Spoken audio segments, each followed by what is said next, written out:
This is the Durable Dad Podcast. I'm your host, Tommy Geary. This show is going to give you the skills and tools you need to be a rock-solid man for your work, your community, and most importantly, your family. Durable Dad episode number 10. Here we go, guys. Today we're talking about a topic that a lot of guys don't talk about, and it's something that affects every single thing that we do. We are going to talk about feelings and emotions, and I use those two terms interchangeably. We're going to talk about what feelings are. We're going to talk about where they come from and why it's so important to start to understand them and start to feel our feelings. And it sounds soft sometimes. A lot of the times guys think that we don't feel, I don't have many emotions, I don't know how to communicate my emotions. And if we are a human being and we're living on this planet, we have emotions. There's no person out there that doesn't have emotions. The thing is that we just don't pay attention to them. We just don't recognize them and acknowledge them. And the problem when we don't acknowledge our emotions is that we start to feel isolated and like there's something wrong with us. Like if we are feeling ashamed or sad, there must be something wrong with us because we think we shouldn't feel that way. So I want to start by just saying that emotions are totally normal. We should feel all types of emotions throughout our life. It means that we're alive. When we feel like shit, when we feel awesome, it's an opportunity to recognize and connect that like this is our life experience. And when we can do that, there's a lot of internal power, internal agency, decision making, and we start to create more presence in our life. All right, so let's dive in and just identify what an emotion is. So we are going to focus from the neck down. And there's this analogy that I really like, and I think it was from the group Everyman that I learned this from, that you picture an elevator. And most of the time, our elevator lives up in our head. And we're just going to take that elevator and we're going to let it drop down. We're going to let it drop down through our throat, our chest, our stomach. And when we are dropping down, we're taking our attention away from our thoughts in our brain and we're dropping it down to our body. So emotions happen from the neck down and they are vibrations. So when we take this elevator and we start paying attention to what's happening in our throat and what's happening in our chest and our stomach, we can start to notice these vibrations of emotions. And there are sayings like, I feel a pit in my stomach, or the weight of the world on my shoulders, or if we feel a tightness in the chest, or we're fuming and we're really angry and we're hot. All those sayings are referring to different vibrations in our body, are referring to emotions. When we're carrying a burden, it's that pressure that we feel on our shoulders. When we feel sick to my stomach, it's that queasy feeling in our stomach that sometimes is because we ate something that was nasty. Like one time I ate this pork chop on the streets of Costa Rica and that didn't sit well with my stomach. But there's also the queasiness of feeling nervous and feeling ashamed or feeling scared. That vibration in the stomach is an emotion. Okay, so emotions are vibrations that happen from the neck down. And typically, we're not paying attention to them because we're up in our head. So when we drop that elevator down into our body, we can start to connect more with our emotions and just start noticing those vibrations. So this leads to, where do they come from? Where do the emotions come from? They actually come from where that elevator starts. So the sentences in our brain, our thoughts, our opinions, our perspectives create the feelings inside of us. Our emotions don't come from the outside world. A lot of the times we think that what people say or what people do cause us to feel a certain emotion. And that's just not true. Our emotions come from the sentences in our brains, our perspectives, our opinions of what happens in the outside world. So, for example, let's say your kid doesn't do their chores, or every time they come in the house, they throw their jacket on the floor. We have an opinion that they're being disrespectful. That opinion, they're being disrespectful, sentence runs through our head, and it sends a signal to the body that feels like frustration. Maybe it's the chest tightening up, or your jaw feeling tight and tense, or your hands clenching and your arms kind of shaky. Frustration is the vibration that I'm describing there, and it's coming not from the kid throwing the jacket on the ground, but our opinion of what that means when our kid throws the jacket on the ground, because it can mean hundreds of different things. Right? Our kid probably isn't thinking, screw mom and dad, I'm throwing my jacket on the ground. Kid's probably thinking, I want to go play, I'm excited to be home, I'm not even thinking about hanging my jacket or the rule that my mom and dad created yesterday. Right? But we make it mean that they're being disrespectful. That thought in our head creates the vibration of frustration in our body. So that's where they come from, are from our brain. The sentences, the opinions, our thoughts create our emotions and our vibrations. Kind of remember this. This should start feeling familiar, sounding familiar if you've been listening to the podcast, right? This is the thinking cycle. Our thoughts are creating our emotions.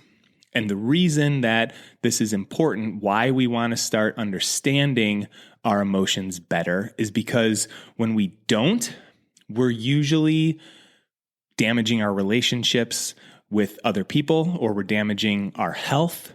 And what usually happens when we're not familiar with our emotions or connecting to our feelings is we react to them.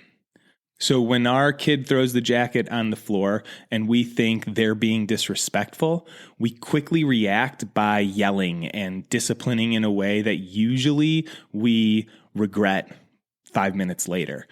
And another thing that we typically do when we don't understand or connect with our emotions is we numb them out.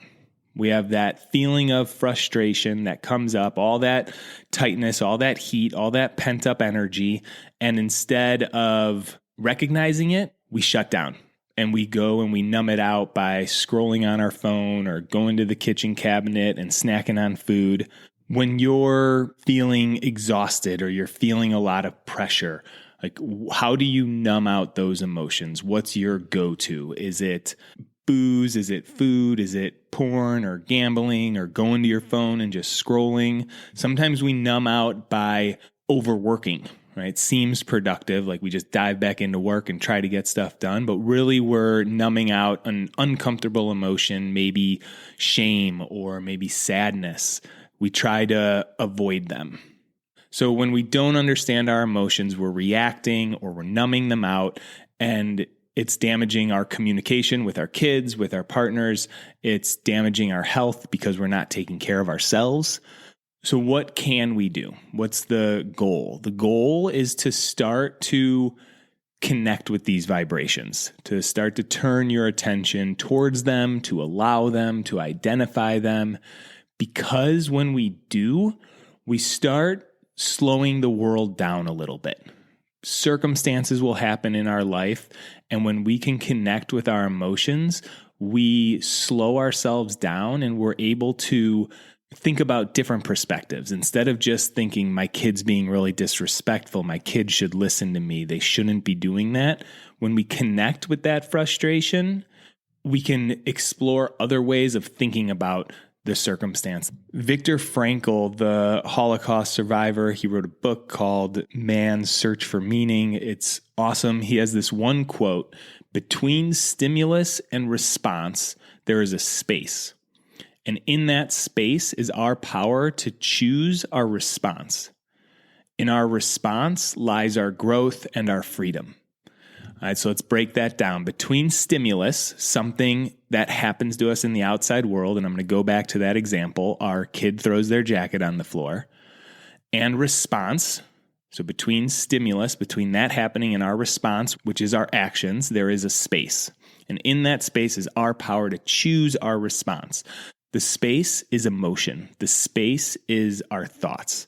And in our response lies our growth and freedom. So when we get to, instead of react to our emotions and respond to our emotions, the growth and the freedom is a more measured response. It's a level-headed man that can think through all the options and decide how he wants to respond to whatever the world is presenting to him. At work, we're not as hot-headed. At home, we can choose to not zone out and be closer to our family when we start acknowledging our emotions, when we start feeling the vibrations that are inside of our body. And this is a skill, and it's a skill that most of us were not taught growing up. Like, what did you learn about emotions as you were growing up? You were probably taught that when you were sad and when you were crying, that you need to toughen up, that sadness is weakness and don't feel sad. Or if you were angry, you were told to chill out. Anger cannot be around. You need to stifle that anger, right? Though that is the opposite of allowing our emotions and knowing that our emotions are just a human experience and totally okay. So this skill of learning how to feel is, just like any skill, something that you can grow, something that you can work on, something that you can practice. And what practicing looks like is just slowing down and labeling the vibrations. So let's go back to the coat on the floor example. The coat gets thrown on the floor, and we take that elevator that's up in our head, saying our kid's being disrespectful, telling us how wrong our kid is and how they should be doing it differently, and we drop the elevator down. We take a breath, the elevator comes down, and we feel tightness in our chest. We feel our shoulders tightening up and it's tense in the traps, and our arms are ready to fight and ready to yell. And instead of reacting and yelling, we just tell ourselves that these are vibrations in my body and that's okay. And that's the space, right? That's the space that Viktor Frankl is talking about. Something happened in the outside world. We slowed down and didn't react right away. We recognized the vibrations. We asked ourselves, how am I feeling right now? I feel frustrated. When we are going for our quick fix, let's say we're going to the liquor cabinet to pour that glass of whiskey at the end of the night to chill out. And we told ourselves earlier that we weren't going to do it, that we weren't going to drink during the week. When you're walking over to the liquor cabinet, you pause, you take a breath. What am I feeling right now? I'm feeling exhausted. I'm feeling pressure. Maybe I'm feeling a little lonely. And we don't want to feel that emotion. We're telling ourselves that that emotion is wrong, is bad, and we're going to go and have this glass of whiskey to numb out that exhaustion, pressure, loneliness. And just acknowledging, naming the emotion that you're feeling is the work. That is the practice of learning how to feel. Maybe you say, I feel pressure and exhausted and lonely, and then you still drink. Totally okay. But that's growth. Maybe you've never noticed any of your emotions before. Just by asking yourself, what am I feeling, is work, is growth. So this is a subject that is huge for men that want to be more present, that want to be connected with their families and not be frustrated and angry at the world all the time. Emotions are the hack, the key, the skill that's going to create the space to unlock our growth and our potential, right? Right back to that Viktor Frankl quote. So that's what emotions are. They're vibrations in our body. That's where they come from. They come from our thoughts, the sentences in our head, how we're perceiving the outside world. And we want to start understanding them, because when we slow down and we create space between what happens in the outside world and how we react, we get to choose how we respond, and we get to show up in a way that makes the world a better place. not a place where we're hurting ourselves and hurting others. And how you're going to do it is you're going to start slowing down. You're going to drop that elevator from your head into your body, and you're going to say, I feel a sinking feeling in my stomach. I feel tight in my chest. Whatever the emotion is, whatever the vibration is, you're just going to start naming it, labeling it, and that is the space. So try it out. If you want to find more information about this stuff or how to work with me, go to TommyGCoaching.com and have an awesome day.